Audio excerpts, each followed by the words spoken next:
Hi guys, I'm Jim, and this is Jim's Shed.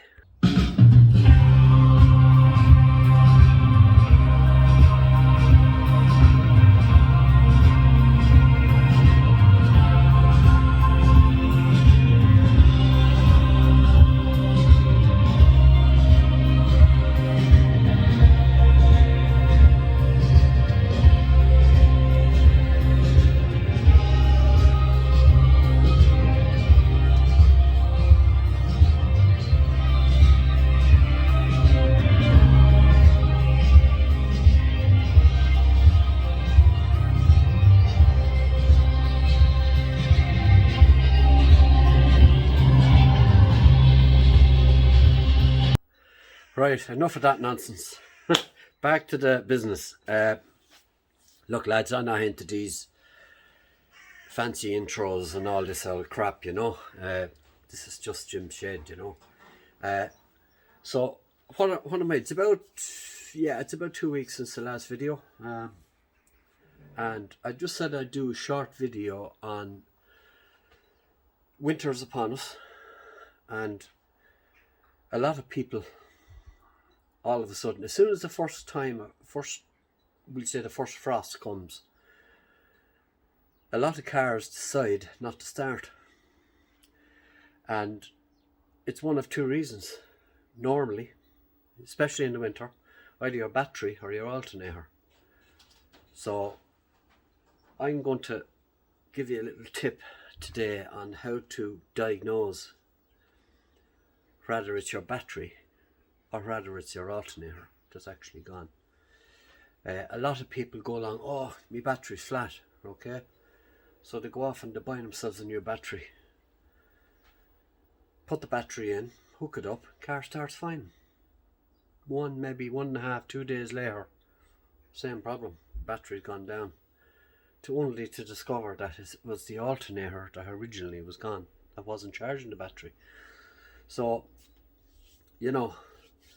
if you have a dodgy battery, that normally, if your battery is on the way out, right, it normally decides to, I just can't take it anymore, normally after the first frost, right, which with us normally comes in around the end of October, November time, so the weather is cold now, but it's not that cold. It's 9 degrees outside. So, but I just said I'd do this little video.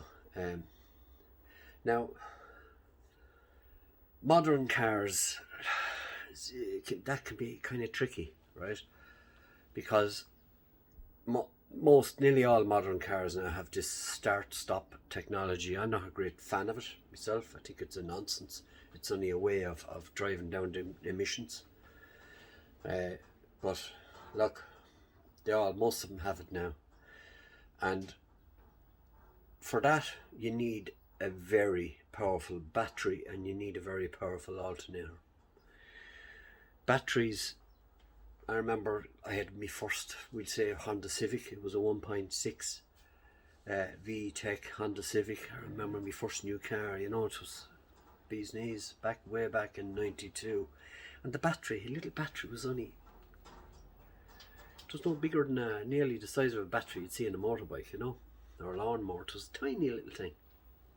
But nowadays, batteries, they're so much bigger, they amp, they're very high output, and the reason for that is modern cars, when you stop at the traffic lights and you pull up the traffic lights and you knock her out of gear, put on the handbrake and you let out the clutch, your car stops. A view of your lights, your aircon, your radio, your heated seats, all your sundries are on. They will stay on, right? And the only thing that stops is the actual engine is not running, right? So you need a very powerful battery to keep all these systems going, right? They're all 12 volt, but it's the amperes, right? we'll call it, right? It's now, I'm not going to go into what's AH. Basically, it's how long will it take your battery to run flat. In other words, how long it'll hold that charge for, more or less. It's just, you know. Now I'll demonstrate on my daily driver, the Skoda, right? And if you examine the battery, right, for starters, we'll say this battery, if hopefully we'll be able to go in here and show you, this battery is a 70 amp hour battery, right? Now it's also a 700 amp, but well, it's not really. That's what you're looking for there, the amp hours. In other words, how long it will take for that battery to run flat. And it's a 2-litre diesel, so it's a high compression engine. You'd need a fairly good battery, but you'd also need a fairly good alternator. The alternator on this, I think it's putting out about 150, 160 amps, you know, and so those two things have to, you know, you need very powerful battery, you need a very powerful alternator to keep that battery, you know, at full capacity. So recently I had a friend whose car wouldn't start, and he said, oh geez, I need a new battery, you know, car won't start. I said, oh, hold on a minute, you know, let's check and see is it charging. So I'm going to show you how to diagnose whether your battery is charging or whether it's not. Okay, and now look, you can use one of these. It's an amp meter, right, or voltmeter, or whatever you want to call it. You can see it there. And if I demonstrate, I just put in the camera here. Hopefully you guys will be able to see what's going on. And okay, what I'll do is I'll put it in such a way. I might actually find a better place to put this camera, because it's just not. That's good enough. Okay.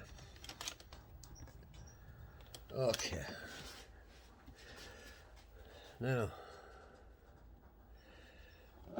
that there, as you can see, is reading about 12 and a half volts, right? Now, rather than using this, I'm going to show you. There's a little device you can get.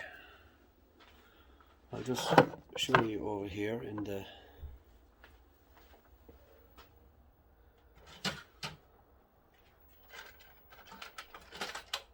little volt tester.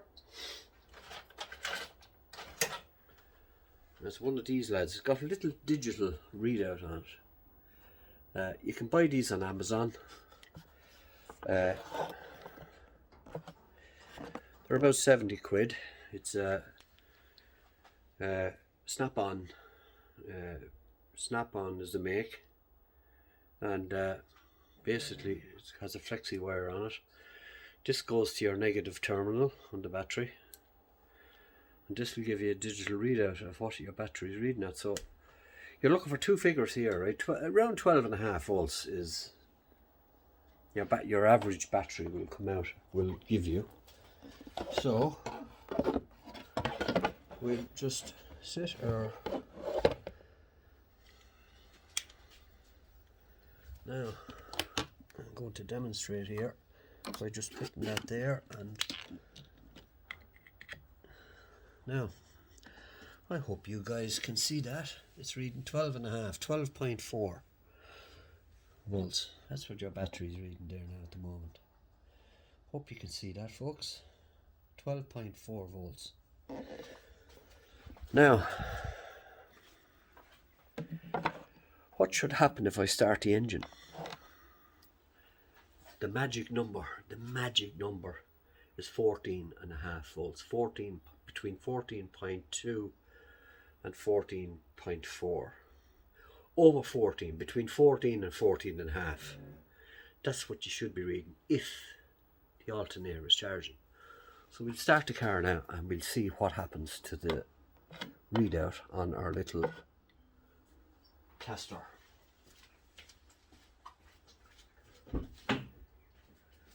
So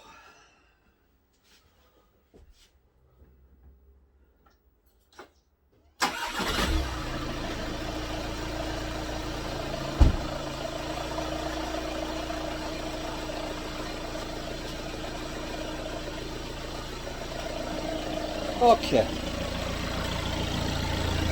where's it gone? Oh, it's here.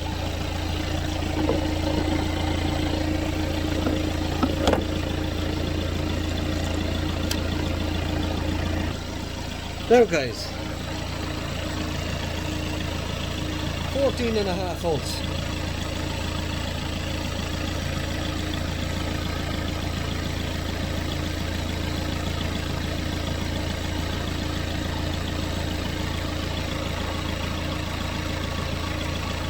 And a half, 14.5.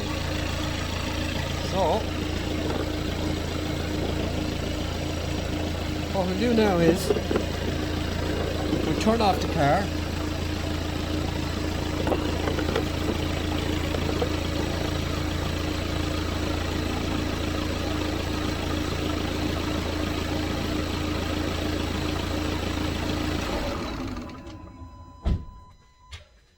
Now she's gone back down to now 12.8, 12 point. That'll go down to 12.2, 12.3. That's just, she's that little extra bit of charge because the car was running. But that's basically what you're looking for, guys, you know. So if you have a vehicle that won't start, you get up in a frosty morning and, right? If it's the first frost, the chances are it's your battery, right? But these things can go anytime. An alternator can go, you know, could even be a fuse. Generally, it's not a fuse. If your alternator now, a lot of people, oh, your light will come on, you know, your red light will come on, your battery light will come on in the dash. No, not necessarily. Not necessarily.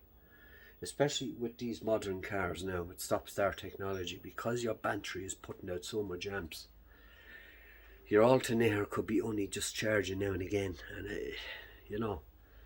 But getting back to the friend of mine, he had a Ford Focus 2015 stop-start technology, and I said, no, we'll see, you know. But while the car was running, he was still only reading 12.8, 12.9. It was touching 13 now and again.